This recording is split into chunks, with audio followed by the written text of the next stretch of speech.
OBC क्रांती मोर्चाच्या शिष्टमंडळाने राष्ट्रीय मागासवर्गीय आयोगाचे अध्यक्ष हंसराज अहिर यांची भंडारा येथे भेट घेतली।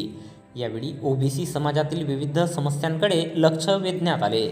भंडारा जिल्हा दौऱ्यावर आलेले मागासवर्गीय राष्ट्रीय आयोगाचे अध्यक्ष तथा माजी केंद्रीय गृहराज्यमंत्री हंसराज अहिर यांची ओबीसी क्रांती मोर्चाचे संस्थापक अध्यक्ष संजय मते यांच्यासह यशवंत सूर्यवंशी, जीवन भजनकर, राजपूत सर, वाहिद बाबर, भागीरथा थोटे या पदाधिकाऱ्यांनी दिनांक 20 ऑगस्ट रोजी दुपारी 4 वाजता दरम्यान भंडारा शहरातील माजी नगरसेविका मधुरा मदनकर यांच्या निवासस्थानी भेट घेतली। यावेळी जातीनिहाय जनगणनेबाबत सविस्तर चर्चा झाली।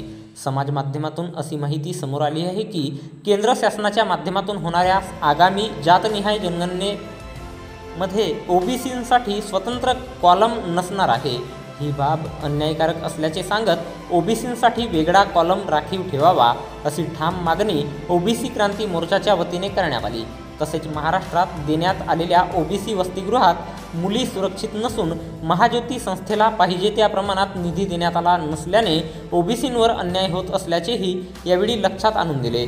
तर गेल्या 15 वर्षांपासून ओबीसी, एससी, एसटी विद्यार्थ्यांच्या स्कॉलरशिपमध्येही वाढ झाली नाही। याबाबत राष्ट्रीय अध्यक्ष म्हणून योग्य ती दखल घेऊन केंद्र सरकारकडे पाठपुरावा करावा असे आवाहन हंसराज अहिर यांना करण्यात आले।